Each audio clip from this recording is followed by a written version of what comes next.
इस सेशन में UP triple S C PET का पेपर आप लोग के साथ डिस्कस करेंगे। तो ये एक एक्सपेक्टेड पेपर रहेगा। तो आप लोग को पता होगा कि यूपी में भाई जॉब अगर करनी है आपको, तो सबसे पहले आप लोग का पैट का एग्जाम होगा जो आप सभी के लिए अनिवार्य होगा। इसको क्वालिफाई करने के बाद ही आप अगले स्टेज में बढ़ पाएंगे। तो आज का सेशन काफ़ी इंपॉर्टेंट है, काफ़ी हेल्पफुल है। और अगर ये क्लास आपको इंपॉर्टेंट लगे, हेल्पफुल लगे, तो वीडियो को लाइक जरूर कीजिएगा और अपने सभी दोस्तों के साथ शेयर कीजिएगा। तो पैड के इस सेशन में आपको सिलेबस तो पता होगा, इसमें हिंदी भी आएगी, इंग्लिश भी आएगी, मैथ भी है, रीजनिंग भी है, टेबल्स भी है, ग्राफ्स भी है। मतलब लगभग लगभग सब कुछ आएगा। आप लोग के 5-5 क्वेश्चन रहते हैं हर सब्जेक्ट के। लेकिन हम लोग हर एक चीज़ को बहुत ही डीपली देखेंगे, इसलिए बहुत बहुत सारे क्वेश्चन आप लोग के साथ डिस्कस करेंगे। आप लोग को फुल पेपर भी प्रोवाइड कराएंगे। हर तरीके से आप लोग को जो है, कैसे भी आप लोग को ये जो एग्ज़ाम है क्वालिफाई करवाएंगे। बस आप सारी क्लास को समय से देखते रहिए, हर एक क्वेश्चन को तैयार कीजिए। इन्हीं में से आप लोग को सारे क्वेश्चन मिल जाएंगे और आप अपने पैट एग्जाम को बड़ी आसानी से क्वालिफाई कर पाएंगे। इसके लिए आप लोग को बस रेगुलर रहना है, ध्यान से पढ़ते रहना है। तो अगर ये सेशन आप लोग को पसंद आए तो वीडियो को लाइक कीजिएगा, क्लास को शेयर कीजिएगा और मिलकर आप लोग सपोर्ट कीजिएगा। उड़ती चिड़िया के पंख गिनना, इसका मतलब क्या है? देखिए दोस्तों, उड़ती चिड़िया के पंख गिनने का मतलब आपका क्या होता है? इसका मतलब होता है अनुभवी होना। तो जिन दोस्तों का भी आंसर आता है उड़ती चिड़िया के पंख गिनना, इसका मतलब आपका क्या होता है? अनुभवी होना होता है। कि मैं तो उड़ती हुई चिड़िया के पंख गिन लेता हूँ, मतलब क्या है? बहुत ज़्यादा एक्सपीरियंस होना, अनुभव होना, चीज़ों के विषय में ज़्यादा तौर पर जानकारी मालूम होना। अब देखिए, आपका नेक्स्ट क्वेश्चन आप लोग के सामने आपको दिया गया है, इसको बताइए। वाणिक का तद्भव शब्द क्या है? ठीक है ना? तो बताइए आप लोग। वाणिक, वाणिक का मतलब होता है बनिया, और बनिया का मतलब आपको पता होगा। तो वाणिक एक तत्सम शब्द है जिसका तद्भव होता है बनिया। बनिया मतलब समझते हैं, जिसका मतलब होता है व्यवसाय से जीवन जीवन को उपार्जन करने वाला व्यक्ति। और बाणी का मतलब तद्भव बैन होता है, और बाण का तद्भव बाण होता है, बाण। ठीक है ना? तो आपका सही जवाब क्या होगा? बनिया हो जाएगा। अब देखिए, आपका अगला क्वेश्चन आप लोग के सामने आपको दिया गया है, इसको बताइए। हे खग मृग हे मधुकर श्रेणी, तुम देखी सीता मृग नैनी। इसमें कौन सा रस है? हे खग, हे खग मृग हे मधुकर श्रेणी, तुम देखी सीता मृग नैनी। इसमें कौन सा रस है, ये आपको बताना है। देखिए, रस, भावना को समझना है आपको। इन पंक्तियों में वियोग श्रृंगार रस की भावना उत्पन्न हो रही है, जहां वियोग की अवस्था में नायक नायिका के प्रेम का वर्णन होता है। ओके ना? तो एक तरीके से वियोग है। तो हे खग मृग हे मधुकर श्रेणी, तुम देखी सीता मृग नैनी। तो एक तरीके से प्यार तो है, लेकिन बिछड़ने वाला है, जो विक्षोभ से उत्पन्न हो रहा है। तो ऐसे में आपका जो श्रृंगार होता है, वियोग श्रृंगार रस होता है। ओके। अगला क्वेश्चन आप लोग के सामने है। मैया मैं तो चंद्र खिलौना ले हूं, मैया मैं तो चंद्र खिलौना ले हूं। इसमें आप लोग का कौन सा रस होगा? आइए बताइए। वात्सल्य रस। देखिए, यहां पर अगर हम इस क्वेश्चन की बात करेंगे, एक तरीके से बचपने का जिक्र चल रहा है। और जब बचपने की बात होती है तो वहां पर आपका वात्सल्य रस होता है। वात्सल्य रस का मतलब होता है छोटे छोटे बालक और बालिकाओं के प्रति माता पिता एवं सगे संबंधियों का जो प्रेम और ममता का भाव होता है। देखिए, जैसे कि जब आप लोग छोटे छोटे बच्चे थे, एकदम बिल्कुल क्यूट से, तो आपके मम्मी पापा या जो भी रिश्तेदार आते थे वो आप लोग को प्यार से प्यार दुलार दिखाते थे ना। तो वो जो आपका प्रेम वाला जो भाव है, प्यार का भाव है, प्यार दुलार ममता, ममता नहीं होती बच्चों से, वो जो ममता का भाव है उसको बोलते हैं वात्सल्य रस बोलते हैं। कि मैया मैं तो चंद्र खिलौना ले हूं। अगला क्वेश्चन आप लोग के सामने आपको दिया गया है, इसको देखिए। छंद शास्त्र के प्रणेता कौन माने जाते हैं? अब देखिए, आपका अगला क्वेश्चन आप लोग के सामने आपको दिया गया है, इसको देखिए। ठीक ना? तो अगर हम इस क्वेश्चन की बात करेंगे तो आपका सही जवाब क्या होगा? छंद शास्त्र के प्रणेता जो है कौन माने जाते हैं? तो आपका सही जवाब हो जाएगा पिंगल। तो जिन दोस्तों का भी आंसर पिंगल आ रहा है तो बिल्कुल राइट होगा। वेरी गुड क्लास, बहुत बढ़िया। तो जिन दोस्तों का भी आंसर पिंगल आ रहा है तो बिल्कुल राइट होगा। वेरी गुड, बहुत बढ़िया। आपका सही जवाब क्या होगा? पिंगल होगा। ओके ना? अब बढ़ेंगे आगे। अगला क्वेश्चन आप लोग के सामने आपको दिया गया है, इसको बताइए। कितने अक्षरों के समूह को गण कहा जाता है? कितने अक्षरों के समूह को गण कहा जाता है? बताइए। हाँ, 3 अक्षरों के समूह को गण बोलते हैं। तो छंद शास्त्र में वर्णिक छंदों में वर्णों की गणना के लिए गणों का प्रयोग किया जाता है। गणों की संख्या आप लोग की 8 है, जो इस प्रकार है: यगड़, मगड़, तगड़, रगड़, जगड़, भगड़, नगड़ और सगड़। तो ये 8 हैं आपके टोटल मिलाकर। तो आपका यहाँ पर सही जवाब हो जाएगा 3 गढ़ होते हैं इसमें, गढ़ों की संख्या 8 है। तो आपका सही जवाब क्या हो जाएगा? 3 हो जाएगा। अब बढ़ेंगे आगे। अगला क्वेश्चन आप लोग के सामने आपको दिया गया है, इसको देखिए। नेक्स्ट क्वेश्चन आप लोग के सामने आपको दिया गया है, तो आइए और आप लोग बताइए ऋतु शब्द का विलोम क्या होगा।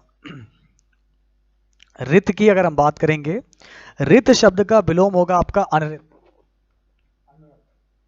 तो ऋत शब्द का विलोम क्या होगा? आपका अनृत होगा।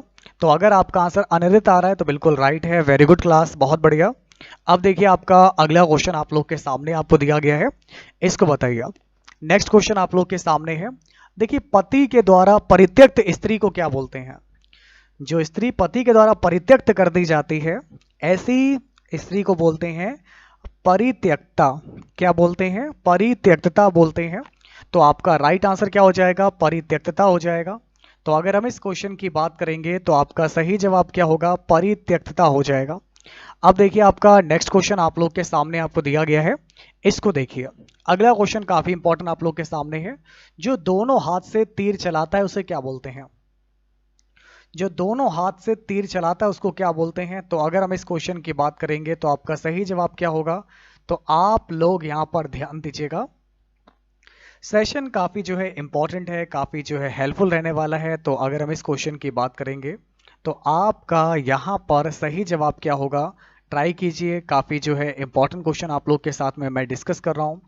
क्लास अगर आपको इंपॉर्टेंट लग रही है, हेल्पफुल लग रही है, तो वीडियो को लाइक कीजिएगा, क्लास को शेयर कीजिएगा और मिलकर आप सभी लोग जो है सपोर्ट कीजिएगा। देखिए, जो दोनों हाथ से तीर चलाता है उसको बोलते हैं सव्यसाची। सव्यसाची। अगला क्वेश्चन आप लोग के सामने आपको दिया गया है, सर्वनाम के कितने भेद हैं? सर्वनाम के आपके 6 भेद होते हैं। कौन कौन से? पुरुषवाचक, निश्चयवाचक, अनिश्चयवाचक, संबंधवाचक, प्रश्नवाचक और निजवाचक। अब देखिए आपका अगला क्वेश्चन आप लोग के सामने आपको दिया गया है, इसको देखिए। यह कौन सा सर्वनाम है? तो यह में आपका सर्वनाम कौन सा है? पुरुष, निज, निश्चय, संबंध। यह कौन सा सर्वनाम है? तो यह हमारा जो है निश्चयवाचक सर्वनाम है। ये जो शब्द है आपका यह आपका निश्चयवाचक सर्वनाम है। निश्चयवाचक सर्वनाम है, ठीक है ना। इसके अलावा दोस्तों देख सकते हैं आप लोग का अगला क्वेश्चन आप लोग के सामने आपको दिया गया है, विशेषण जो है किस शब्द की विशेषता बताते हैं? तो अगर हम इस क्वेश्चन की बात करेंगे तो काफी इंपॉर्टेंट क्वेश्चन आप लोग के सामने आपको दिया गया है। विशेषण किस शब्द की विशेषता बताते हैं? संज्ञा की, सर्वनाम की, दोनों की या फिर कारक की? तो जो संज्ञा और सर्वनाम की विशेषता बताने वाले शब्दों को विशेषण बोलते हैं। संज्ञा और सर्वनाम की विशेषता बताने वाले शब्दों को विशेषण कहते हैं। 4 टाइप के विशेषण होते हैं: सार्वनामिक विशेषण, गुणवाचक विशेषण, संख्यावाचक विशेषण और परिमाणवाचक विशेषण। तो आपका सही जवाब क्या होगा? तो ये होगा आपका ऑप्शन सी है, संज्ञा और सर्वनाम। अब देखिए आपका नेक्स्ट क्वेश्चन आप लोग के सामने आपको दिया गया है, इसको देखिए। जिस शब्द की विशेषता बताई जाए वह क्या है? दोस्तों, जिस शब्द की विशेषता बताई जाए वह क्या है? तो उसको बोलते हैं, जिस शब्द की विशेषता बताई जाती है उसको विशेष्य बोलते हैं। तो जिस शब्द की विशेषता बताई जाती है उसको क्या बोलते हैं? विशेष्य बोलते हैं, ठीक है ना। अब बढ़ेंगे आगे। आपका अगला क्वेश्चन आप लोग के सामने आपको दिया गया है, इसको बताइए। मैंने उसे देखा तक नहीं। मैंने उसे देखा तक नहीं, इसमें आपको अव्यय पहचानना है। अव्यय निपात है, निपात। देखिए, मैंने उसे देखा तक नहीं, इसमें निपात अव्यय है। जो अव्यय किसी शब्द या पद के पीछे लगकर उसके अर्थ में विशेषता उत्पन्न करते हैं उन्हें निपात कहते हैं। तो इसमें जो आपका तक दिया गया है, निपात का प्रयोग होने पर वाक्य के अर्थ में विशेषता आ गई है। ओके, तो ये तक जो है ये आपका निपात है। तो जिन दोस्तों का वैसे निपात आ रहा है तो बिल्कुल राइट होगा। वेरी गुड क्लास, बहुत बढ़िया। तो अब बढ़ेंगे आगे। अगला क्वेश्चन आप लोग के सामने आप लोग को दिया गया है। नेक्स्ट क्वेश्चन काफी इंपॉर्टेंट है। वह दिन भर पढ़ता रहता है। दिन भर पढ़ता रहता है, तो इसमें आपका वाक्य में निपात अव्यय है। तो प्रस्तुत वाक्य में दिन भर जो है, दिन भर इस शब्द से जो है इसकी चेंजेस आ रहे हैं। दिन भर हमारा क्या हो जाएगा? तो ध्यान दीजिएगा, दिन भर निपात का प्रयोग होने से दिन भर निपात का प्रयोग होने से वाक्य के अर्थ में विशेषता आ गई है। ठीक है ना, समझ में आ रहा है आप लोग को? तो यहां तक तो कोई डाउट नहीं है, कोई दिक्कत नहीं है। अब बढ़ेंगे आगे। हमारा अगला क्वेश्चन आप लोग के सामने आपको दिया गया है, इसको देखिए। हिंदी में आप लोग के कितने वचन होते हैं? तो दोस्तों अगर हम इस क्वेश्चन की बात करेंगे, हिंदी में आपके कितने वचन होते हैं? 2 वचन होते हैं, 3 होते हैं, 4 होते हैं या फिर 1 होते हैं? हिंदी में आप लोग के 2 वचन होते हैं, 1 वचन और बहुवचन, जैसे कि लड़का 1 वचन, लड़के बहुवचन। ठीक है ना? ओके, तो आपका सही जवाब क्या हो जाएगा? सही जवाब आप लोग का 3 हो जाएगा। अब देखिए हमारा नेक्स्ट क्वेश्चन आप लोग के सामने आप लोग को दिया गया है। देखिए वीडियो को लाइक करते रहिए, क्लास को शेयर करते रहिए, मिलकर आप सभी लोग सपोर्ट करते रहिए। तो इनमें से आपका 1 वचन बहुवचन का कौन सा युग्म सही नहीं है? घोड़ा घोड़े, आंसू आंसुओं, गली गलियों, चिड़िया चिड़िया। आंसू ये तो भाई सेम दे रखा है, बताइए गलती कहाँ पर है?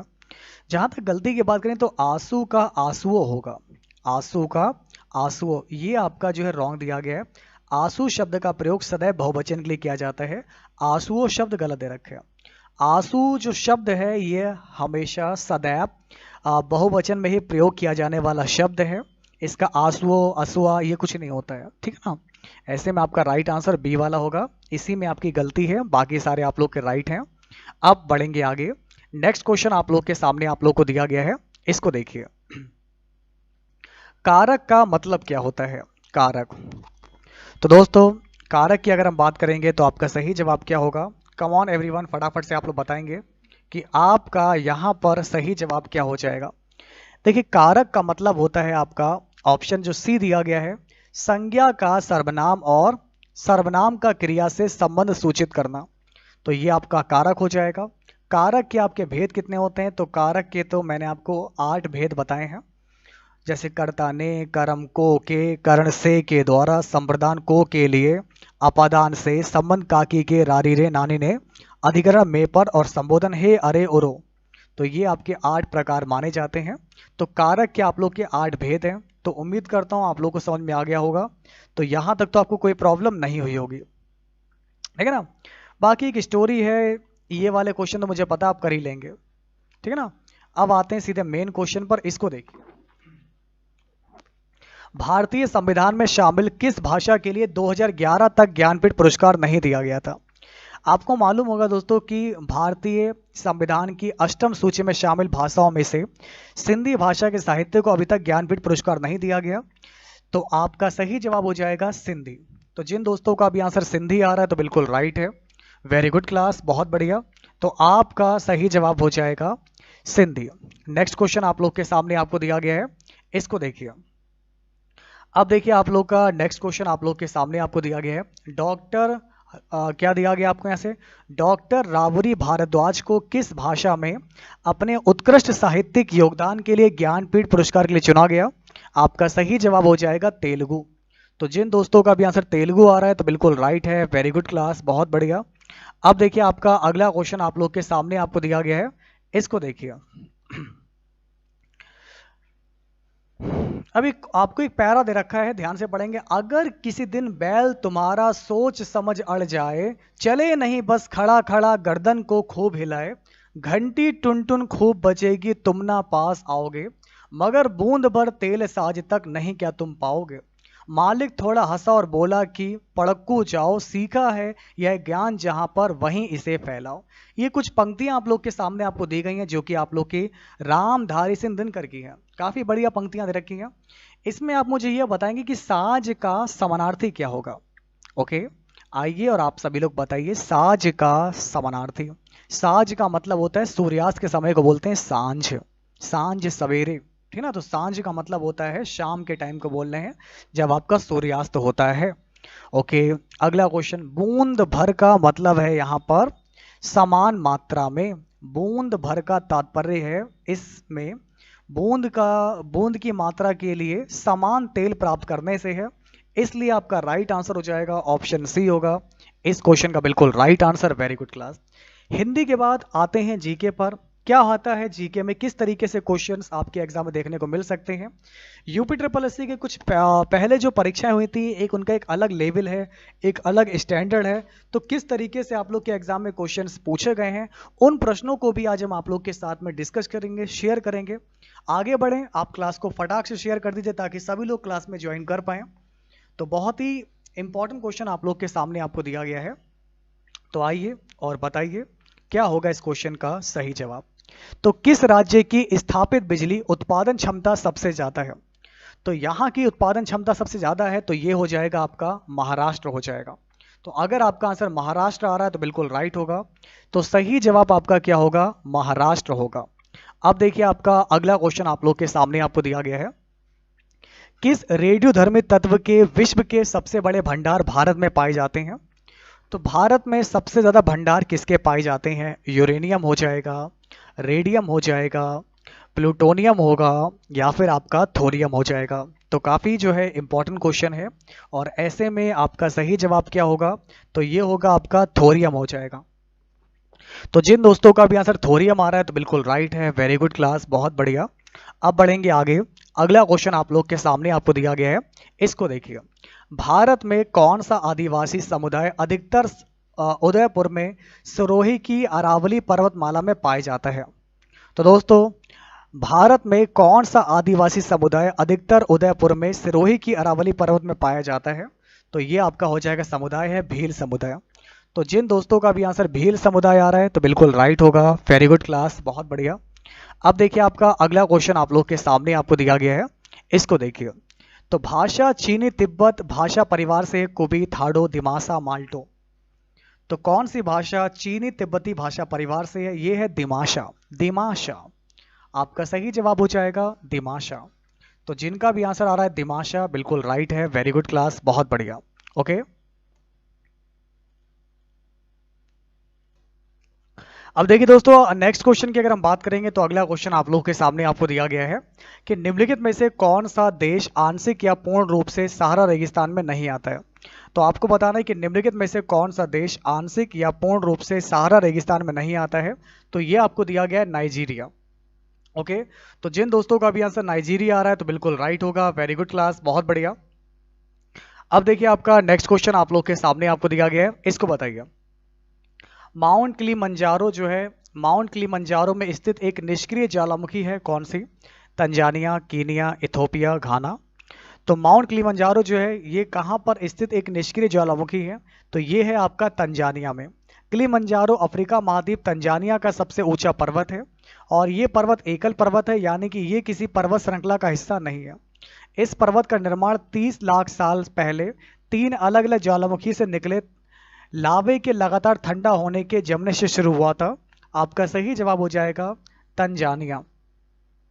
अब देखिए आपका अगला क्वेश्चन आप लोग के सामने आपको दिया गया है, इसको बताइए। नेक्स्ट क्वेश्चन काफी इंपॉर्टेंट आप लोग के सामने आपको दिया गया है। ग्राम पंचायत तंत्र के 3 स्तर होते हैं, तो ब्लॉक स्तर पर क्या होता है, बताइए। तो काफी इंपॉर्टेंट क्वेश्चन आप लोग के सामने है, काफी इंटरेस्टिंग क्वेश्चन आप लोग के सामने है, इसको देखिए। ग्राम पंचायत तंत्र के 3 स्तर होते हैं, ब्लॉक स्तर पर होता है क्या। तो अगर हम इस क्वेश्चन की बात करेंगे तो ये होता है पंचायत समिति। तो जिन दोस्तों का भी आंसर आ रहा है पंचायत समिति, तो बिल्कुल राइट होगा, वेरी गुड क्लास, बहुत बढ़िया। तो आपका यहां पर सही जवाब क्या हो जाएगा, पंचायत समिति होगा इस क्वेश्चन का बिल्कुल right answer, very good class, बहुत बढ़िया। तो देखिए दोस्तों, अगर हम इस क्वेश्चन की बात करेंगे तो आप लोग का सही जवाब क्या होगा, तो पंचायत समिति होगा। अगला क्वेश्चन आप लोग के सामने आपको दिया गया है, देखिए। किस समिति के कार्य ने पूरे देश में पंचायती राज संस्थाओं के प्रारंभ के लिए आपका मंच स्थापित किया। तो अगर हम इस क्वेश्चन की बात करेंगे तो आपका सही जवाब क्या होगा, तो आप लोग यहाँ पर ध्यान दीजिएगा, बलवंत राय मेहता समिति। तो अगर हम इस क्वेश्चन की बात करेंगे तो आपका सही जवाब क्या होगा, बलवंत राय मेहता समिति। तो जिन लोगों का भी आंसर आ रहा है बलवंत राय मेहता समिति, तो बिल्कुल राइट होगा, वेरी गुड क्लास। अगला क्वेश्चन आप लोग के सामने आपको दिया गया है, इसको देखिए। किस कार्यक्रम के तहत प्रत्येक संसद सदस्य 2019 तक 3 गांवों में भौतिक और संस्थागत बुनियादी ढांचे का विकास करने की जिम्मेदारी लेगा, बताइए। आपको 4 विकल्प यहां पर आपको दिए गए हैं। तो अगर हम इस क्वेश्चन की बात करेंगे तो आपका सही जवाब हो जाएगा सांसद आदर्श ग्राम योजना। तो जिन दोस्तों का भी आंसर आ रहा है सांसद आदर्श ग्राम योजना, बिल्कुल राइट है, शाबाश मेरे शेरों। अगला क्वेश्चन आप लोग के सामने आपको दिया गया है, इसको देखिए। एक राजनीतिक दल राष्ट्रीय पार्टी के रूप में मान्यता प्राप्त करने योग्य होगा यदि वह लोकसभा में कम से कम ब्लैंक जीतता है और ये सदस्य कम से कम 3 विभिन्न राज्यों से चुने जाते हैं। तो क्या होगा, 11 सीटें, 21 सीटें, 16 सीटें, या फिर आपका हो जाएगा 26 सीटें। तो अगर हम इस क्वेश्चन की बात करेंगे तो हमारा सही जवाब क्या होगा, देखिए और समझिए। तो अगर यहां पर इस क्वेश्चन की बात करेंगे तो आपका सही जवाब हो जाएगा 11 सीटें। तो जिन लोगों का भी आंसर 11 सीटें आ रहा है तो बिल्कुल राइट है, वेरी गुड क्लास। अब देखिए आपका अगला क्वेश्चन आप लोग के सामने आपको दिया गया है, इसको देखिए। तो काफी इंपॉर्टेंट क्वेश्चन आप लोग के सामने आपको दिया गया है, ध्यान दीजिएगा। लोकसभा या विधानसभा चुनाव में खड़े होने के लिए उम्मीदवार की आयु कम से कम कितने वर्ष होनी चाहिए, इसको बताइए। तो काफी इंपॉर्टेंट क्वेश्चन आप लोग के सामने आपको दिया गया है, तो बहुत ही इंटरेस्टिंग है। और यहां पर आपका सही जवाब हो जाएगा लोकसभा के लिए, विधानसभा के लिए दोनों में न्यूनतम आयु 25 वर्ष है। आपका सही जवाब क्या होगा, 25 हो जाएगा। अब देखिए आपका अगला क्वेश्चन आप लोग के सामने आपको दिया गया है, इसको बताइए। वर्तमान में लोकसभा निर्वाचन क्षेत्र है, इसमें कितने आपके टोटल मेंबर हैं? इस संख्या में 1971 से कोई भी परिवर्तन नहीं हुआ है, तो 543 मेंबर हैं आप लोग के। आपका सही जवाब हो जाएगा 543। नेक्स्ट क्वेश्चन आप लोग के सामने आपको दिया गया है, इसको बताइए। मंदिर जो आपको दिया गया है एलोरा महाराष्ट्र में स्थित एक प्राचीनतम हिंदू मंदिर है जो चट्टानों को काटकर बनाए गए सबसे बड़े मंदिरों में से एक है। तो आपका सही जवाब क्या होगा? तो बहुत ही इंपॉर्टेंट क्वेश्चन है और आपका राइट आंसर हो जाएगा कैलाश। तो अगर आपका आंसर कैलाश आ रहा है तो बिल्कुल राइट है। अगला क्वेश्चन आप लोग के सामने आपको दिया गया है, 2001 और 2011 की जनगणना के बीच भारत की जनसंख्या में जो आपकी वृद्धि हुई है वो आपकी कितनी हुई है, ए, बी, सी या फिर डी? तो बहुत ही इंटरेस्टिंग क्वेश्चन आप लोग के सामने है। अगर मैं पॉपुलेशन को देखूं तो यहाँ पर आपको पता ही होगा 17.70% की जो है देखने को ग्रोथ मिली है। तो आपका सही जवाब हो जाएगा ऑप्शन नंबर बी होगा इस क्वेश्चन का बिल्कुल राइट आंसर। अगला क्वेश्चन आप लोग के सामने आपको दिया गया है, इसको देखिए। नवंबर 2018 के अंत तक भारत का जो राजकोषीय घाटा था ये था आपका करीब करीब 7.17 लाख करोड़ रुपए का, यह है राजकोषीय घाटा। अब देखिए आपका नेक्स्ट क्वेश्चन आप लोग के सामने आपको दिया गया है, इसको देखिए। इक्विटी शेयर कैपिटल से निश्चित ब्याज वहन निधि के मुताबिक इसके अनुपात को क्या बोलते हैं? मालिकाना अनुपात, पूंजी लाभ अनुपात, पूंजी आदत अनुपात या ऋण संवाक्षता अनुपात? तो दोस्तों क्या लगता है आपको इस क्वेश्चन का राइट आंसर क्या होगा? आइए आपको समझाते हैं। सबसे पहले आपको मैं बताऊंगा कि इक्विटी शेयर कैपिटल में निश्चित ब्याज वहन निधि के अनुपात को पूंजी लाभ अनुपात बोलते हैं। तो कैपिटल गियरिंग रेशियो। तो अगर आपका आंसर आ रहा है पूंजी लाभ अनुपात तो बिल्कुल राइट होगा, सही जवाब हो जाएगा पूंजी लाभ अनुपात होगा। अब बढ़ते हैं आगे। तो दोस्तों नेक्स्ट क्वेश्चन आप लोग के सामने आपको दिया गया है, इसको देखिए। नेक्स्ट क्वेश्चन है मूल लेखांकन समीकरण कौन सा है? लेखांकन समीकरण की बात करेंगे तो इसमें आपका दिया गया है संपत्ति बराबर होते हैं देयताएं प्लस शेयर धारकों का हिस्सा। जो भी लायबिलिटीज होती हैं, जो भी स्टॉक होल्डर्स की इक्विटी होती है, तो इन दोनों का योग होता है आपका संपत्ति के बराबर। ये बिल्कुल राइट पॉइंट आपको दिया गया है। नेक्स्ट क्वेश्चन आप लोग के सामने आपको दिया गया है 2019 के अंतरिम बजट में कृषि आय सहायता योजना पीएम किसान सम्मान निधि की घोषणा की गई। इस योजना के तहत केंद्र सरकार प्रतिवर्ष छोटे और सीमांत किसानों को देगी 10,000 रुपए, 6,000 रुपए, 14,000 रुपए या फिर आपका हो जाएगा 18,000 हो जाएगा, ठीक है ना। तो अगर हम इस क्वेश्चन की बात करेंगे तो आपका यहाँ पर सही जवाब क्या होगा? ध्यान दीजिएगा, काफी इंपॉर्टेंट क्वेश्चन आप लोग के सामने है। हाँ, बहुत ही बढ़िया कर पा रहे हैं आप लोग। तो इसमें आपका दिया गया है 6,000। तो जिन दोस्तों का भी आंसर 6,000 आ रहा है तो बिल्कुल राइट है, वेरी गुड क्लास, बहुत बढ़िया। अब बढ़ेंगे आगे। अगला क्वेश्चन आप लोग के सामने आपको दिया गया है, इसको बताइए। जलवायु और सतत विकास के लिए अफ्रीका केंद्र का जो उद्घाटन किया था ये आप लोग का किन्होंने किया था? तो ये आपको बताना है ए, बी, सी या फिर डी। आपका राइट आंसर हो जाएगा ग्यूसेप्पे कोंटे, ये आपके इटली के प्रधानमंत्री हैं। तो जिन लोगों का भी आंसर आ रहा है ए तो बिल्कुल राइट हो जाएगा, वेरी गुड क्लास, बहुत बढ़िया। अब बढ़ते हैं आगे। अगला क्वेश्चन आप लोग के सामने आपको दिया गया है, इसको बताइए। ये इंपॉर्टेंट नहीं है, ठीक है ना। अब आप इसको देख लीजिए कि उस भारतीय गेंदबाज का नाम बताइए।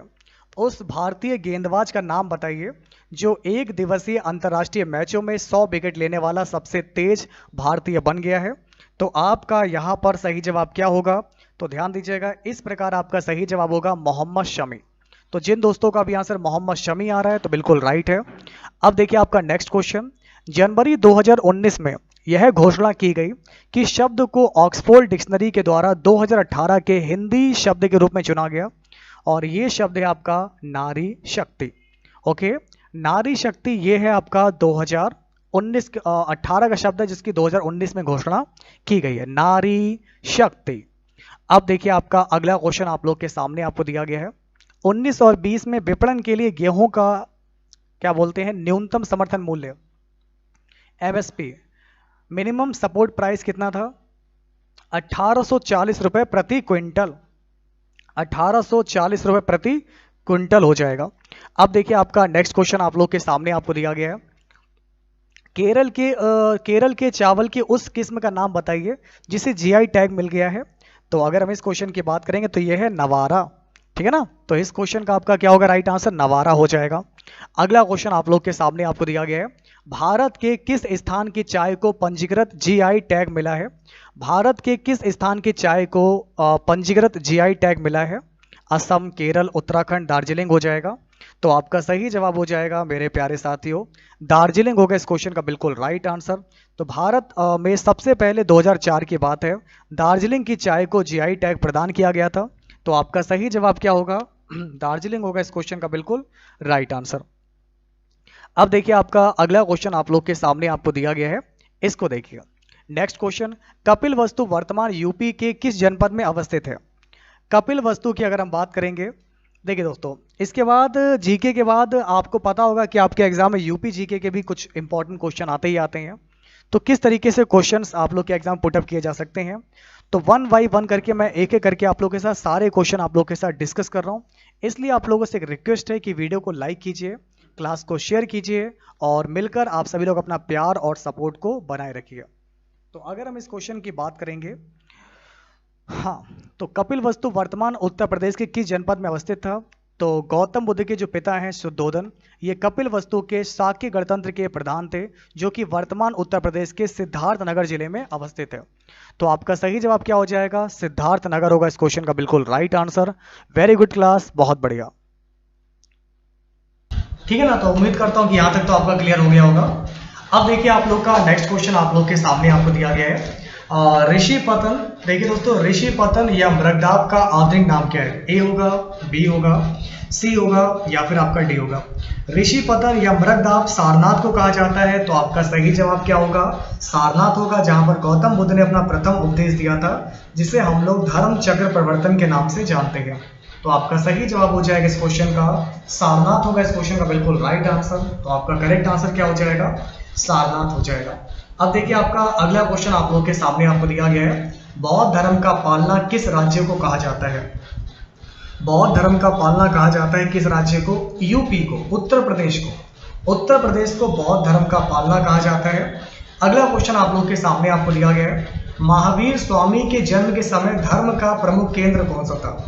महावीर स्वामी के समय जैन धर्म का प्रमुख केंद्र आपको बताना है। तो अगर हम इस क्वेश्चन की बात करेंगे तो आप सभी को बता दें, यहाँ से काफी इंपॉर्टेंट क्वेश्चन आपके सामने है। उत्तर भारत में जैन धर्म के 2 ही प्रमुख केंद्र थे, एक का नाम तो आपको मथुरा दिया गया है और एक का नाम आप लोग का, सेकंड का नाम आपका उज्जैन था, ठीक है ना। तो ध्यान दीजिएगा, 2 ही केंद्र थे आपके भारत के, अगर हम बात करेंगे मथुरा और उज्जैन हो जाएगा। तो सही जवाब यहाँ पर आपका मथुरा दिया गया है। तो जिन दोस्तों का भी आंसर मथुरा आ रहा है तो बिल्कुल राइट है, वेरी गुड क्लास, बहुत बढ़िया कर पा रहे हैं, शाबाश टू शेरो, बहुत बढ़िया है। अब देखिए हमारा अगला क्वेश्चन आप लोग के सामने है, इसको देखिए। बुद्ध काल में उत्तर प्रदेश में कितने मुख्य गणराज्य थे। अगर हम इस क्वेश्चन की बात करेंगे तो आपका सही जवाब क्या होगा, बुद्ध काल में उत्तर प्रदेश में कितने मुख्य गणराज्य थे, 4, 7, 8 या फिर 10। तो आपका सही जवाब क्या होगा, 7 मुख्य गणराज्य थे। तो जिन दोस्तों का भी आंसर 7 आ रहा है तो बिल्कुल राइट है। अब देखिए आपका अगला क्वेश्चन आप लोग के सामने है, उत्तर वैदिक कालीन किस मृदभांड के साक्ष्य संपूर्ण उत्तर प्रदेश से प्राप्त हुए हैं? लाल मृदभांड, काला मृदभांड, चित्रित धूसर मृदभांड या फिर आपका हो जाएगा सभी। तो उत्तर वैदिक कालीन लाल मृदभांड के साक्ष्य संपूर्ण यूपी से प्राप्त हुए हैं। तो आपका सही जवाब हो जाएगा लाल मृदभांड। अब देखिए आपका अगला क्वेश्चन आप लोग के सामने आपको दिया गया है। पांचाल महाजनपद की राजधानी काम्पिल्ले का संबंध यूपी के किस जनपद से है? तो इसकी अगर हम बात करेंगे तो आपका सही जवाब हो जाएगा मेरे प्यारे साथियों फर्रुखाबाद। काम्पिल्ले जो कि फर्रुखाबाद जिले में अवस्थित थी, इसका संबंध आपका हो जाएगा फर्रुखाबाद से। तो अगर आपका आंसर यहाँ से फर्रुखाबाद आ रहा है तो बिल्कुल राइट है। अब देखिए आपका अगला क्वेश्चन आपके सामने है। टोपरा जहां से अशोक के अभिलेख हुए हैं, टोपरा जहां से अशोक के अभिलेख हुए हैं वह राज्य के किस जनपद में स्थित था? बरेली, इटावा, बागपत या फिर आपका हो जाएगा सहारनपुर। तो अशोक ने टोपरा में एक स्तंभ लेख लिखवाया था। टोपरा वर्तमान में यूपी के सहारनपुर जनपद में स्थित है। फिरोज शाह तुगलक ने टोपरा स्तंभ लेख को टोपरा से दिल्ली लाकर रखवाया। आपका सही जवाब हो जाएगा यहाँ से सहारनपुर जनपद में ये आपका स्थित है, सहारनपुर जनपद। नेक्स्ट क्वेश्चन देखिए, भारत सरकार का राजकीय चिन्ह कहां से लिया गया? भारत सरकार का राजकीय चिन्ह जो है ये आपका लिया गया है अशोक द्वारा बनवाए गए सारनाथ स्तंभ लेख के शीर्ष पर बने सिंधु की आकृति को ही भारत सरकार ने अपना राजकीय चिन्ह बनाया है। तो आपका सही जवाब हो जाएगा सारनाथ। तो जिन दोस्तों का भी अगर सारनाथ आ रहा है तो बिल्कुल राइट है। वेरी गुड क्लास, बहुत बढ़िया। अब देखिए आपका अगला क्वेश्चन आपके सामने है। यूपी के किस जनपद को भारतीय मूर्ति कला की जन्मस्थली माना जाता है? तो उत्तर प्रदेश की अगर हम बात करेंगे तो आपका सही जवाब हो जाएगा मथुरा जनपद को। मथुरा जनपद को मूर्ति कला की जन्मस्थली माना जाता है क्योंकि सबसे पहले भारत में मूर्ति कला की शैली मथुरा शैली में विकसित हुई थी। तो आपका सही जवाब क्या होगा? तो ये होगा आपका मथुरा होगा इस क्वेश्चन का बिल्कुल राइट आंसर। अब देखिए आपका नेक्स्ट क्वेश्चन आप लोग के सामने है। अयोध्या का शिलालेख किस वंश के शासकों ने लिखवाया था? अयोध्या का शिलालेख शुंग वंश के शासक धनदेव ने लिखवाया था। तो आपका सही जवाब क्या होगा? शुंग वंश होगा इस क्वेश्चन का बिल्कुल राइट आंसर। किस वंश के शासक? शुंग वंश के शासक धनदेव ने लिखवाया था। ओके, अब देखिए आपका अगला क्वेश्चन आप लोग के सामने है। भगवान बुद्ध की मृत्यु यूपी के किस जनपद में हुई थी? भगवान बुद्ध का जन्म 563 ईसा पूर्व में नेपाल के लुम्बिनी नामक स्थान पर हुआ था। और मृत्यु की बात करेंगे कुशीनारा यानी कि वर्तमान कुशीनगर में हुई थी। तो मृत्यु की अगर हम बात करेंगे तो आपका सही जवाब हो जाएगा कुशीनगर होगा इस क्वेश्चन का बिल्कुल राइट आंसर। तो वेरी गुड क्लास, आप सभी लोग बहुत बढ़िया कर पा रहे हैं। अब बढ़ते हैं आगे। अगला क्वेश्चन आप लोग के सामने आप लोग को दिया गया है, इसको देखिए।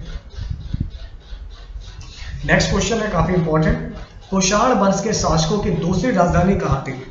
तो दोस्तों आप सभी को यहाँ पर क्या बताना है? कुषाण वंश के शासकों की दूसरी राजधानी कहाँ थी? आगरा, काशी, लखनऊ या फिर आप लोगों का हो जाएगा मथुरा हो जाएगा। देखते हैं दोस्तों कि आप लोगों में से जो है सबसे पहले कौन बता पाता है कि आखिरकार इस क्वेश्चन का आप लोग का जो है करेक्ट आंसर क्या होगा। तो कम ऑन एवरीवन, फटाफट से आप लोग बताएंगे कि आपका यहाँ पर जो राइट आंसर होगा ये आप लोग का क्या हो जाएगा।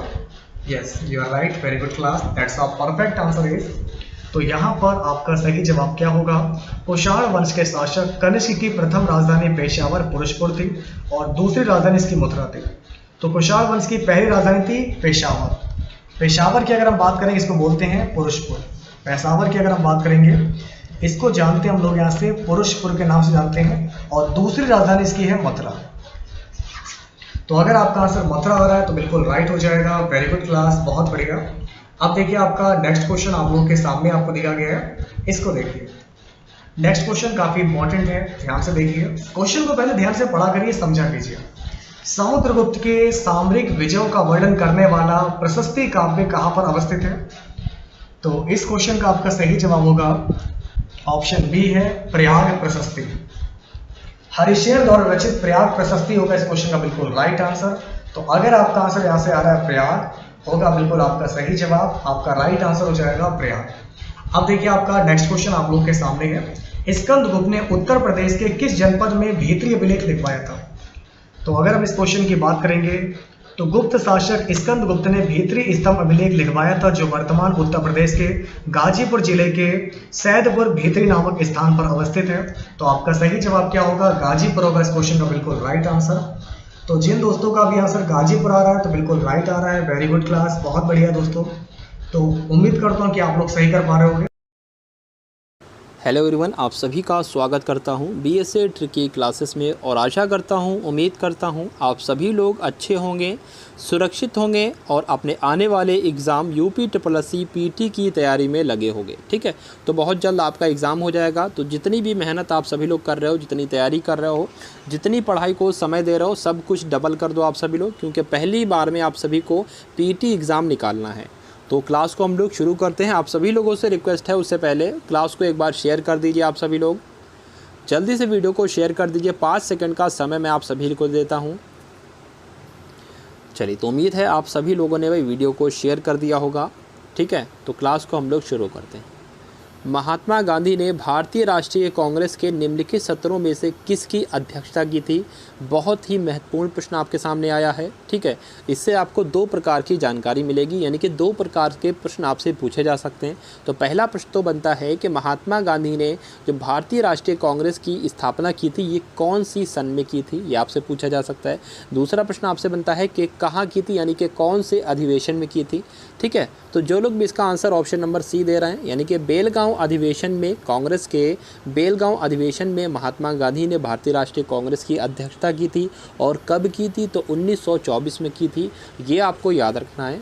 नेक्स्ट क्वेश्चन देखिए। अब आप लोग, आपको बताना है कि भारतीय स्वतंत्रता आंदोलन के दौरान 1932 में ग्रेट ब्रिटेन के किस प्रधानमंत्री ने सांप्रदायिक पुरस्कार की घोषणा की थी? स्टैनली बाल्डविन ने, या नेविल चैम्बरलेन ने, या सर विंस्टन चर्चिल ने, या जेम्स रैमसे मैकडॉनल्ड्स ने? सभी लोग बताएंगे इस प्रश्न का राइट आंसर। चलिए, तो आप सभी को देखिए याद रखना है, जेम्स रैमसे मैकडॉनल्ड ने भारतीय स्वतंत्रता आंदोलन के दौरान, यानी कि 1932 में ग्रेट ब्रिटेन के कौन से प्रधानमंत्री ने? रैमसे ने प्रधानमंत्री ने सांप्रदायिक पुरस्कार की घोषणा की थी। आपसे प्रश्न पूछा जा सकता है 1932 में सांप्रदायिक पुरस्कार की घोषणा किसने की? तो जेम्स रैमसे मैकडॉनल्ड्स। आप सभी को नाम याद रखना है। नेक्स्ट क्वेश्चन देखिए आप लोग। अब ये सभी प्रश्न आपके यूपीएससी पीटी के लिए बहुत ही महत्वपूर्ण है भाई। ठीक है, बहुत ही महत्वपूर्ण है। सविनय अवज्ञा आंदोलन की शुरुआत के पहले वायसराय को गांधी जी का 11 सूत्रीय चेतावनी दिया गया था। इन चेतावनियों के संदर्भ में क्या सही है? देखिए, आपको यहाँ पर बताया गया है 11 सूत्रीय। ठीक है, 11 सूत्रीय एक प्रधानमंत्री का कार्यक्रम था, जिसको हम लोग 15 सूत्रीय कार्यक्रम कहते हैं। उसके बारे में भी आपको अभी बताऊँगा, लेकिन उससे पहले इस प्रश्न को हम लोग देखेंगे। ठीक है, इस प्रश्न को हम लोग देखेंगे भाई, क्या होता है इसका राइट आंसर। चलिए देखिए, सविनय अवज्ञा आंदोलन की शुरुआत के पहले वायसराय को गांधी जी का 11 सूत्रीय चेतावनी दिया गया। इन चेतावनियों के संदर्भ में क्या सही है? तो रुपए डॉलर विनिमय दर को कम करना, ये आपका गलत हो जाएगा, ये नहीं है। उसके बाद भू राजस्व में 50% की कमी, ये बिल्कुल सही हो जाएगा इस क्वेश्चन से संबंधित। राजनीतिक कैदियों को रिहा करना, ये भी बिल्कुल सही हो जाएगा क्वेश्चन से संबंधित। तो इसका राइट आंसर 2 वाला कथन आपका सही है और तीसरा वाला आपका कथन सही है, यानी कि 1 वाला कथन आपका गलत हो जाएगा। तो इसका right answer option number B हो जाता है, 2 और 3। ठीक है, प्रधानमंत्री का 15 सूत्रीय कार्यक्रम जो था, ये आपके 2015 में शुरू किया गया था। सबसे पहली बात तो आपको ये याद रखना है। और ये विकास के लिए शुरू किया गया था। किसके विकास के लिए शुरू किया गया था? जो अल्पसंख्यक वर्ग के समुदाय हैं। ठीक है, जो अल्पसंख्यक वर्ग के समुदाय हैं। अल्पसंख्यक कौन होते हैं? अल्प का मतलब होता है कम, और संख्या का मतलब होता है जिनकी तादाद कम हो। ठीक है, संख्या का मतलब संख्या, तो जिनकी तादाद कम हो उनको हम लोग अल्पसंख्यक कहते हैं। अब कौन कौन अल्पसंख्यक हैं?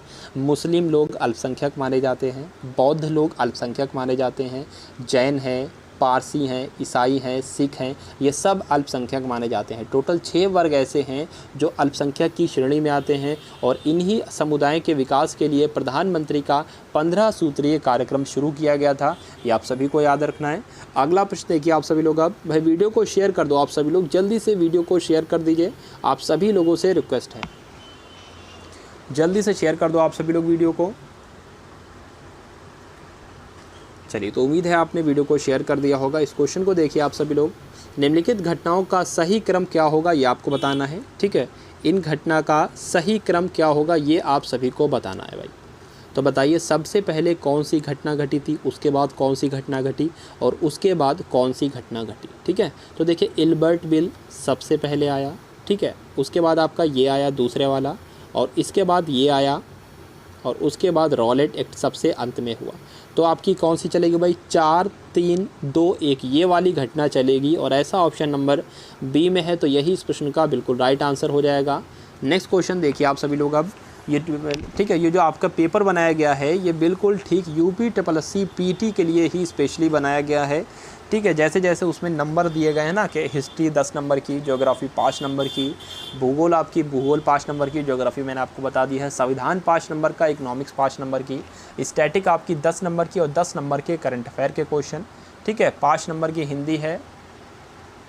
ठीक है, गद्यांश से संबंधित प्रश्न भी आएंगे। ठीक है, उसके बाद इंग्लिश के आपके 5 प्रश्न आएंगे। तो इस प्रकार के आपके प्रश्न बनेंगे।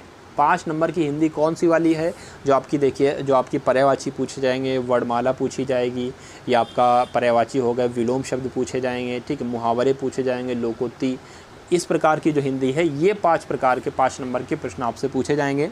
तो इस क्वेश्चन को देखिए और इसका राइट आंसर बताइए आप सभी लोग। सविनय अवज्ञा आंदोलन का मुख्य उद्देश्य क्या था, बताइए।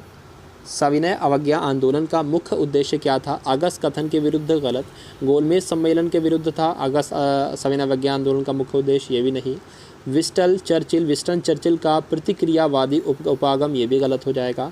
जिसका उद्देश्य था सविनय अवज्ञा आंदोलन का उद्देश्य क्या था भाई? नमक कर के विरुद्ध था सविनय अवज्ञा आंदोलन का उद्देश्य। नेक्स्ट क्वेश्चन देखिए, सेरिंगपट्टनम की लड़ाई में अंग्रेज़ों ने किसे पराजित किया था? ये आपसे ये भी पूछ सकते हैं, सेरिंगपट्टनम की लड़ाई हुई थी ये किसके किसके बीच हुई थी? तो आप सभी को याद रखना है ये अंग्रेज़ों के बीच हुई थी और टीपू सुल्तान के बीच हुई थी।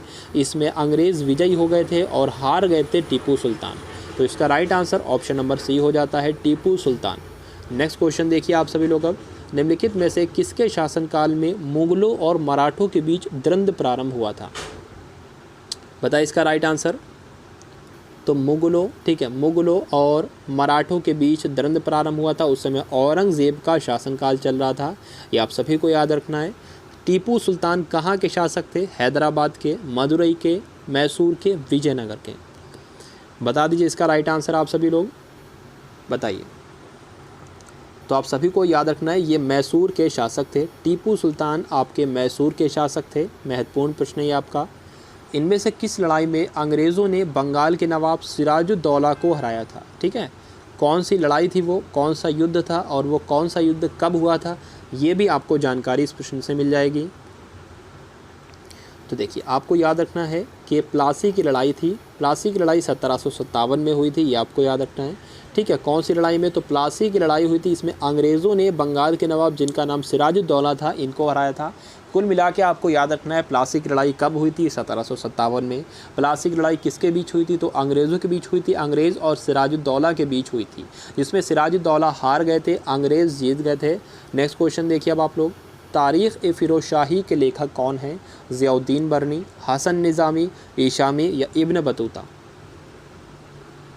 जल्दी से बताइए इसका राइट आंसर आप सभी लोग। देखिए तो जो लोग भी ऑप्शन नंबर ए इसका आंसर दे रहे हैं ज़ियाउद्दीन बरनी, उनका आंसर बिल्कुल सही हो जाता है।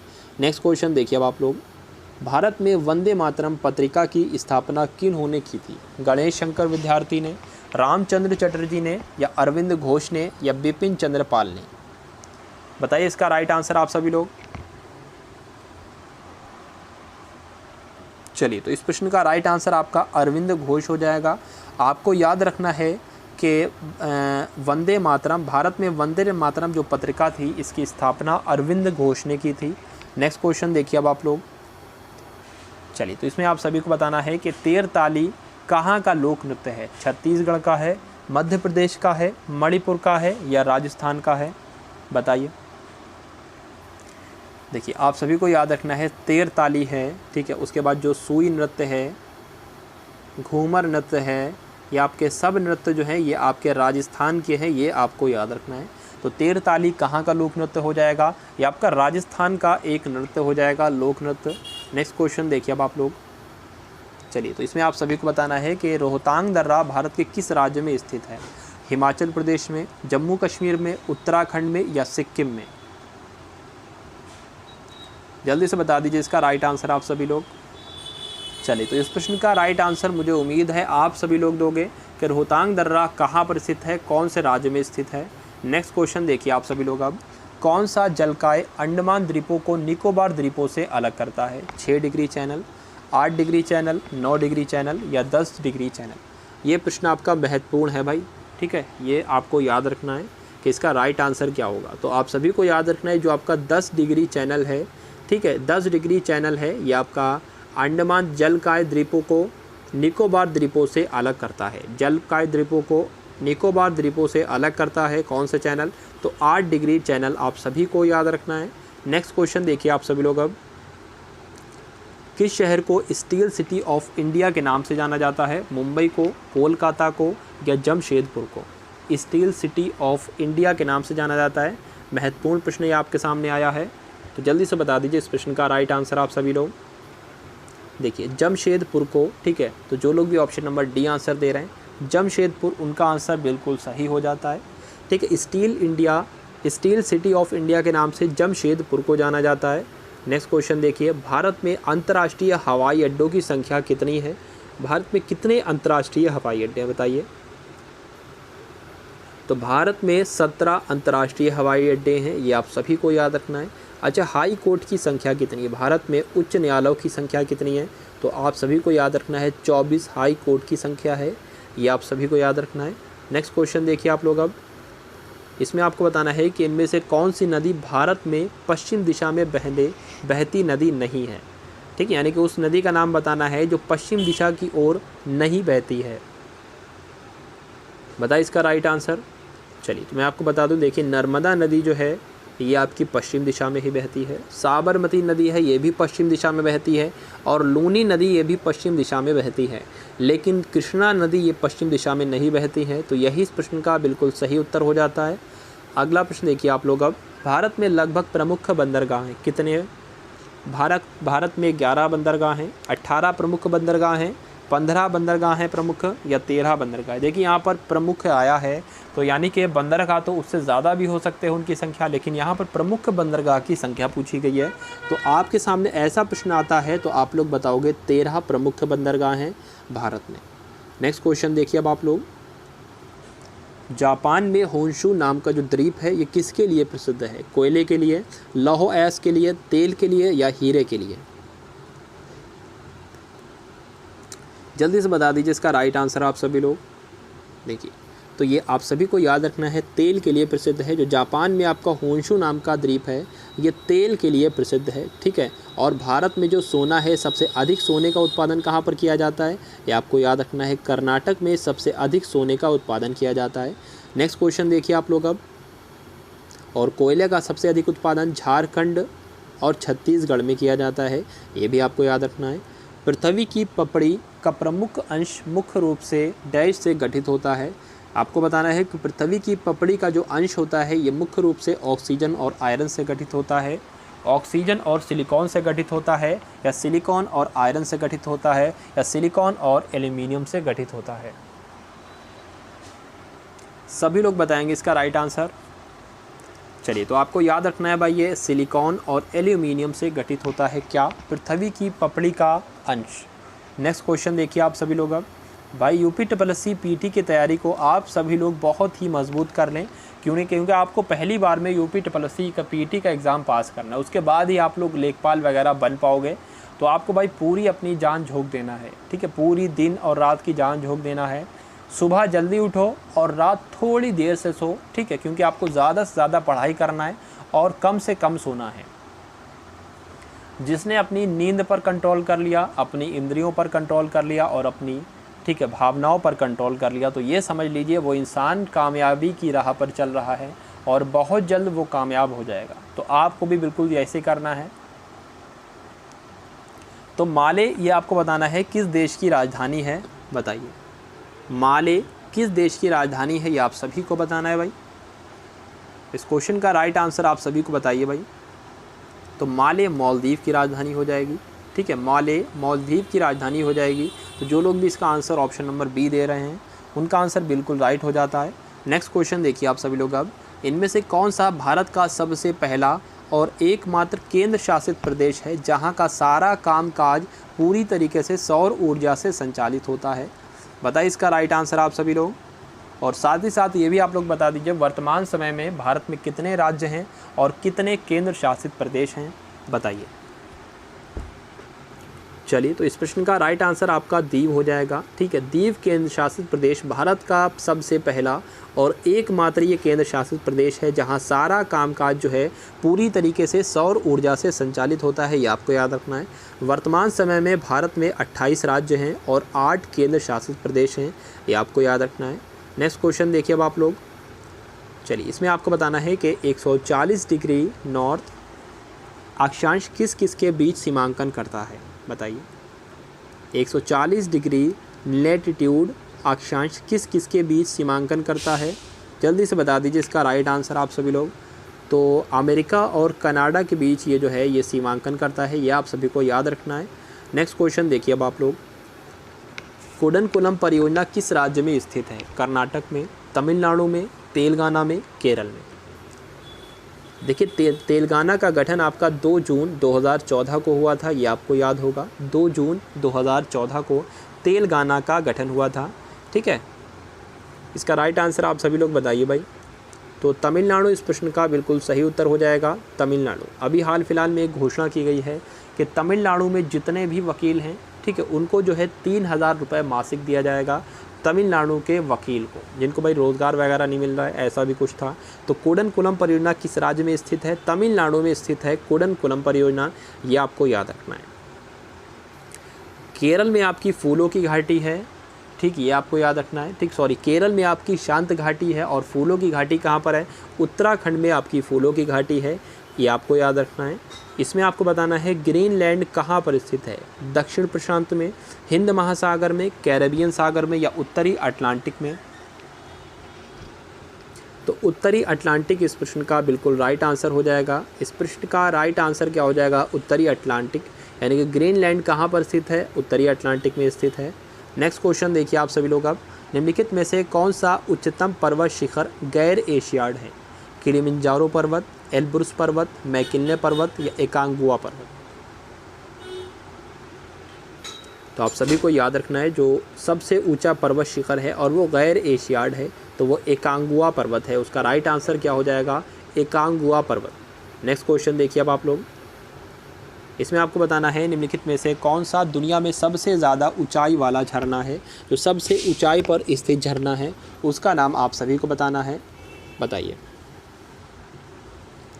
तो एंजिल इसका नाम हो जाएगा। जो दुनिया में सबसे अधिक ऊंचाई पर स्थित है उसका नाम है एंजिल। ये महत्वपूर्ण प्रश्न बनता है ये आपका। नेक्स्ट क्वेश्चन देखिए आप सभी लोग अब। अंडमान और निकोबार तथा द्वीप तथा लक्षद्वीप समेत भारत की कुल तटीय रेखा की लंबाई कितनी है? 6500 किलोमीटर, 4200 किलोमीटर, 7516.6 किलोमीटर, 9200 किलोमीटर? तो देखिए आप सभी को याद रखना है कि 7516.6 किलोमीटर जो है ये अंडमान और निकोबार तथा लक्षद्वीप समेत की भारत की कुल तटीय रेखा की लंबाई है। इसका right answer option number C हो जाता है। नेक्स्ट क्वेश्चन देखिए अब आप लोग। निम्न में से किसे हिंद महासागर के सबसे गहरे बिंदु के रूप में जाना जाता है? मरीना ट्रेंच, सुंडा ट्रेंच, प्यूर्टो रिको ट्रेंच या साउथ सैंडविच ट्रेंच? महासागर के, हिंद महासागर के सबसे गहरे बिंदु के रूप में जाना जाता है, बताइए। तो आप सभी लोग भाई याद कर लो, ये महत्वपूर्ण प्रश्न बनता है आपका। सुंडा ट्रेंच जो है ये हिंद महासागर का सबसे गहरा बिंदु है। सुंडा ट्रेंच जो है ये हिंद महासागर का सबसे गहरा बिंदु है, ये आपको याद रखना है। नेक्स्ट क्वेश्चन देखिए अब आप लोग। इनमें से किस महाद्वीप में सवाना घास के मैदान नहीं पाए जाते हैं? तो सबसे पहली बात तो आपको मालूम होना चाहिए कि सवाना घास के मैदान कहाँ कहाँ पर पाए जाते हैं। तो अफ्रीका में सवाना घास के मैदान पाए जाते हैं, अमेरिका में सवाना घास के मैदान पाए जाते हैं और ऑस्ट्रेलिया में सवाना घास के मैदान पाए जाते हैं। लेकिन यूरोप में आपके सवाना घास के मैदान नहीं पाए जाते हैं। ठीक है, ऑस्ट्रेलिया की राजधानी की अगर हम लोग बात करें तो क्या हो जाएगी? कैनबरा ऑस्ट्रेलिया की राजधानी हो जाएगी। अमेरिका की राजधानी वाशिंगटन डीसी हो जाएगी। अफ्रीका महाद्वीप के बारे में आपको याद रखना है कि अफ्रीका महाद्वीप से कर्क रेखा, मकर रेखा और विषुवत रेखा होकर गुजरती है अफ्रीका महाद्वीप से। नेक्स्ट क्वेश्चन देखिए आप लोग अब। इनमें से कौन सा टेक्टोनिक प्लेट के मूवमेंट या शिफ्ट के कारण होता है जहां ये टेक्टोनिक प्लेट मिलते हैं?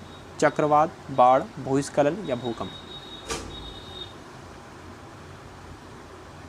सभी लोग बताएंगे इस प्रश्न का राइट आंसर। तो देखिए अर्थक्वेक इस प्रश्न का बिल्कुल सही उत्तर हो जाएगा, यानी कि भूकंप। ठीक है, नेक्स्ट क्वेश्चन देखिए अब आप लोग। दुनिया को समय क्षेत्रों में बांटा गया है, समय क्षेत्रों की कुल संख्या कितनी है? दुनिया को कितने समय क्षेत्रों में बांटा गया है? 12, 24, 48 या 6? तो राइट आंसर आप सभी का आ रहा है भाई 24 राइट आंसर आ रहा है। तो दुनिया को कितने समय क्षेत्रों में बांटा गया है? 24 समय क्षेत्रों में बांटा गया है, ये आपको याद होगा। इनमें से कौन सा यूरोपीय देश है? बुल्गारिया, सूडान, बेनिन या घाना? बताइए। देखिए यहाँ पर घाना शब्द आया है। घाना पक्षी विहार कहाँ पर स्थित है? तो राजस्थान में स्थित है घाना पक्षी विहार, आपको याद रखना है। देखिए जो बुल्गारिया शब्द है, बुल्गारिया जो देश है ये आपका एक यूरोपीय देश है। ठीक है, यूरोपीय देश हो जाएगा बुल्गारिया। तो इसका right answer option number A हो जाता है। नेक्स्ट क्वेश्चन देखिए अब आप लोग। डेन्यूब नदी का उद्गम किस देश में है? हंगरी में है, जर्मनी में, रोमानिया में या ऑस्ट्रिया में? तो जर्मनी आपको याद रखना है। डेन्यूब नदी का उद्गम कहाँ पर है, कौन से देश में है? तो जर्मनी में है। महत्वपूर्ण प्रश्न है आपका। नेक्स्ट क्वेश्चन देखिए आप लोग अब। क्षेत्रफल के आधार पर सबसे बड़ा महाद्वीप निम्न में से कौन सा है? ठीक है, ये भी महत्वपूर्ण प्रश्न है। क्षेत्रफल के आधार पर सबसे बड़ा महाद्वीप उत्तर अमेरिका है, उत्तरी अमेरिका है, दक्षिणी अमेरिका है, एशिया है या अफ्रीका है? देखिए देखा जाए तो सबसे बड़ा महाद्वीप एशिया है। क्षेत्रफल के आधार पर सबसे बड़ा महाद्वीप भी एशिया है। तो इस प्रश्न का राइट आंसर आपका क्या हो जाएगा? ऑप्शन नंबर सी हो जाएगा, यानी कि एशिया महाद्वीप। नेक्स्ट क्वेश्चन देखिए अब आप लोग। इनमें से कौन सा महान हिमालय या हिमाद्री में पर्वत शिखर नहीं है? जल्दी से बताइए इसका राइट आंसर आप सभी लोग। देखिए महान हिमालय कौन कौन से हैं, हिमाद्री में पर्वत शिखर कौन कौन से हैं, ये आपको याद रखना है। तो माउंट कंचनजंगा एक महान हिमालय है या हिमाद्री में पर्वत शिखर है। ठीक है, उसके बाद माउंट मकालू भी है, माउंट नंदा देवी भी है, लेकिन माउंट नाग तिब्बा नहीं है। तो यही इस प्रश्न का बिल्कुल सही उत्तर हो जाएगा। नेक्स्ट क्वेश्चन देखिए आप सभी लोग अब। इनमें से कौन सा टेक्टोनिक प्लेट के, ये तो भाई रिपीट क्वेश्चन हो चुका है। नेक्स्ट क्वेश्चन देखिए। दुनिया को समय क्षेत्रों में बांटा गया है, ये भी रिपीट हो चुका है। उसके बाद आया है ग्लेरस ज्वालामुखी किस देश में स्थित है? कोलंबिया में, मैक्सिको में, इटली में या हवाई में? जल्दी से बताइए इसका राइट आंसर आप सभी लोग। देखिए तो ग्लेरस ज्वालामुखी कहाँ पर स्थित है भाई? कोलंबिया में स्थित है, ये आपको याद रखना है। ग्लेरस ज्वालामुखी कोलंबिया में स्थित है, ये आपको याद रखना है। नेक्स्ट क्वेश्चन देखिए अब आप लोग। पृथ्वी के उत्तरी गोलार्ध में रहने वाली कुल मानव आबादी का अनुमानित प्रतिशत क्या है? बताइए। 60% है, 70%, 80% या 90%? तो 90% इस प्रश्न का बिल्कुल सही उत्तर हो जाएगा, यानी कि पृथ्वी के उत्तरी गोलार्ध में रहने वाली कुल मानव आबादी का 90% है, ये आपको याद रखना है। नेक्स्ट क्वेश्चन देखिए अब आप लोग। भारत की 3 महत्वपूर्ण नदियों का स्रोत हिमालय स्थित मानसरोवर झील के निकट है। बताइए ये कौन सी नदियां हैं? यानी कि उन 3 नदियों के नाम आप सभी को बताना है जिनका स्रोत जो है हिमालय स्थित मानसरोवर झील के निकट है। ठीक है, ये आपको बताना है। महत्वपूर्ण प्रश्न बनता है ये आपका। तो देखिए ब्रह्मपुत्र नदी, सतलज नदी और सिंधु नदी। ठीक है, इन 3 नदियों का स्रोत जो है ये हिमालय में स्थित जो मानसरोवर झील है, यहाँ से ये 3 नदियाँ निकलती हैं, ये आपको याद रखना है। नेक्स्ट क्वेश्चन देखिए अब आप लोग। अब झील भारत की सबसे बड़ी खारे पानी की झील है, ये भारत की सबसे बड़ी झील भी है। तो आप सभी को उस प्रश्न का उत्तर बताना है। ठीक है, जो आपको बताना है कि भारत की सबसे बड़ी झील, सबसे बड़ी खारे पानी की झील का नाम आपको बताना है, और जो भारत की सबसे बड़ी झील आपको है वो बताना है। तो इस तरह से देखा जाए आपके 2 प्रश्न तैयार होते हैं इससे। तो अगर हम लोग भारत की सबसे बड़ी झील की बात करें तो चिल्का झील भारत की सबसे बड़ी झील हो जाएगी, और भारत की सबसे बड़ी खारे पानी की झील की अगर हम लोग बात करें तब भी चिल्का झील इसका राइट आंसर हो जाएगा। तो इस प्रश्न का right answer option number B हो जाता है। नेक्स्ट क्वेश्चन देखिए आप लोग। अब मिट्टी भारत में सबसे ज़्यादा मात्रा में पाई जाती है। भारत में किस प्रकार की मिट्टी सबसे अधिक मात्रा में पाई जाती है? लाल मिट्टी, काली मिट्टी, जलोढ़ मिट्टी या लैटेराइट मिट्टी? तो आप सभी को याद रखना है भाई, लाल मिट्टी भारत में सबसे अधिक मात्रा में पाई जाती है। नेक्स्ट क्वेश्चन देखिए अब आप लोग। मैंने आपसे क्या बोला? जलोढ़ बोला ना। ठीक है, लाल नहीं बल्कि जलोढ़ मिट्टी जो है ये भारत के सबसे अधिक मात्रा में पाई जाती है। ठीक है, ऑप्शन नंबर सी इसका राइट आंसर हो जाएगा, जलोढ़ मिट्टी। जलोढ़ मिट्टी जो है ये आपकी भारत में सबसे सर्वाधिक मात्रा में पाई जाती है, सबसे अधिक मात्रा में जलोढ़ मिट्टी पाई जाती है। नेक्स्ट क्वेश्चन देखिए आप लोग अब, नासा के अनुसार सूर्य के बाद पृथ्वी का निकटतम सितारा कौन सा है? अल्फा सेंचुरी, बर्नार्ड स्टार या प्रॉक्सिमा सेंचुरी या सीरियस? तो प्रॉक्सिमा सेंचुरी इस प्रश्न का बिल्कुल सही उत्तर हो जाएगा। आपको याद रखना है, नासा के अनुसार, नासा ने बात कही थी कि सूर्य के बाद पृथ्वी का सबसे निकटतम तारा कौन सा है। ठीक है, तो सूर्य का सबसे निकटतम तारा तो पृथ्वी है, उसके बाद दूसरे नंबर पर कौन है? तो प्रॉक्सिमा सेंचुरी है। ये आप सभी को याद रखना है। नेक्स्ट क्वेश्चन देखिए आप सभी लोग अब, सूर्य जो है ये एक क्या माना जाता है बताइए? गैसीय गोला माना जाता है, हीलियम और हाइड्रोजन से बना है ये भी आपको याद रखना है। अगला प्रश्न देखिए, भारत का संविधान सभा द्वारा डैश में अपनाया गया और 26 जनवरी 1950 को लागू किया गया। बताए भाई इसका राइट आंसर आप सभी लोग। चलिए, तो इस प्रश्न से आपके दो प्रश्न बनते हैं। आपसे पूछा जा सकता है कि भारत के संविधान को पूरी तरीके से कब लागू किया गया? तो 26 जनवरी 1950 को पूरी तरीके से लागू किया गया, ये आपको याद रखना है। और दूसरा प्रश्न आपको याद रखना है, इसको संविधान सभा के द्वारा अपनाया गया, तो कब अपनाया गया? देखिए 1950 में से 1 माइनस कीजिए और जनवरी में से 2 माइनस कर दीजिए। तो जब 1950 में से 1 माइनस करेंगे तो आपका 1949 हो जाएगा, और जब ये 2 माइनस करेंगे तो ये नवंबर हो जाएगा। जनवरी से 2 माइनस करेंगे तो नवंबर होगा। 26 को आपको ऐसा ही लिखना है। तो इसका राइट आंसर इस तरह से क्या हो जाएगा? ऑप्शन नंबर सी हो जाएगा। 26 नवंबर 1949 को संविधान सभा के द्वारा संविधान को अपनाया गया। ठीक है, अगर हम लोग संविधान की बात करें तो हमारा संविधान पर कितने रुपए खर्च हुए हैं? 64 लाख रुपए खर्च हुए हैं, ये आपको याद रखना है। संविधान की अगर हम लोग बात करें तो लगभग 60 देशों के संविधान का अध्ययन करके हमारे अपने संविधान को बनाया जाता है, इसलिए अपना भारत का संविधान सबसे विस्तृत संविधान कहलाता है। इसलिए संविधान को हमारे उधारी की थैली भी कहा जाता है। आपसे पूछा जाता है कि निम्न में से क्या उधारी की थैली कहा जाता है? तो भारतीय संविधान को उधारी की थैली कहा जाता है, क्योंकि बहुत सारी चीज़ें और देशों से ली गई हैं इसमें, ये आपको याद रखना है। नेक्स्ट क्वेश्चन देखिए अब आप लोग, प्रतिवर्ष भारत में राष्ट्रीय पंचायती राज दिवस कब मनाया जाता है? ये दिन संविधान से 73वां संविधान संशोधन अधिनियम 1992 के जारी होने का प्रतीक है। बताइए, राष्ट्रीय पंचायती दिवस आप सभी को बताना है कब मनाया जाता है? तो 24 अप्रैल को मनाया जाता है राष्ट्रीय पंचायत दिवस। नेक्स्ट क्वेश्चन देखिए अब आप लोग, महात्मा गांधी ने अर्थव्यवस्था की वकालत की, स्थानीय अर्थव्यवस्था की वकालत की, केंद्रीकृत अर्थव्यवस्था की वकालत की, या विकेंद्रीकृत अर्थव्यवस्था की वकालत की, या ग्लोबल अर्थव्यवस्था की वकालत की? तो इसका राइट आंसर आपका ऑप्शन नंबर सी हो जाएगा, यानी कि महात्मा गांधी ने विकेंद्रीकृत अर्थव्यवस्था की वकालत की। अगला प्रश्न देखिए आप लोग अब, महात्मा गांधी के लिए डैश भारतीय मानवता की एकता, इसकी आर्थिक स्वतंत्रता और मानव समानता का प्रतीक था? खादी, पहिया, नमक या धागा? तो आप सभी को भाई याद रखना है कि महात्मा गांधी के लिए खादी जो है ये भारतीय मानवता की एकता और इसकी आर्थिक स्वतंत्रता और इसकी समानता का प्रतीक है। इसका right answer option number A हो जाएगा, यानी कि खादी। अगला प्रश्न देखिए आप लोग अब, भारत के राष्ट्रपति के द्वारा 14 जुलाई 2014 को उत्तर प्रदेश के राज्यपाल के रूप में नामित किए जाने वाले के बाद डैश ने 22 जुलाई 2014 को शपथ ली। जल्दी से बताइए इसका राइट आंसर आप सभी लोग। तो इस प्रश्न का राइट आंसर आपका ऑप्शन नंबर डी हो जाएगा, राम नाईक। घर का पर्यायवाची आपको बताना है। हिंदी के महत्वपूर्ण प्रश्न अब आपके शुरू हो चुके हैं। तो विहार नहीं होता है घर का पर्यायवाची, इला भी नहीं होता है। ठीक है, आश्रम जो है आपका हो सकता है। ठीक है, आश्रम भी हो सकता है आपका घर का पर्यायवाची, और गेह भी हो सकता है। तो इसका राइट आंसर भाई दोनों ही हो जाएंगे। नेक्स्ट क्वेश्चन देखिए आप लोग अब। ठीक है, मैंने यहाँ पर क्या भाई बोल दिया कि घर का पर्यायवाची आश्रम भी हो सकता है, तो शायद आश्रम नहीं होता है भाई। ठीक है, गेह होता है। इसका राइट आंसर जो है ऑप्शन नंबर डी हो जाएगा, गेह इसका राइट आंसर हो जाएगा। नेक्स्ट क्वेश्चन देखिए आप लोग अब, सभा का पर्यायवाची कौन सा नहीं है? ठीक है, सभा का पर्यायवाची कौन सा नहीं है? सम्मिलित, परिषद, बैठक या महावर्तन? बताइए इसका राइट आंसर। देखिए, तो सभा का पर्यायवाची क्या क्या हो जाएगा? परिषद हो जाएगा, बैठक हो जाएगा, महावर्तन हो जाएगा। लेकिन सम्मिलित जो है ये सभा का पर्यायवाची नहीं होगा, तो इसलिए यही इस प्रश्न का बिल्कुल राइट आंसर हो जाएगा।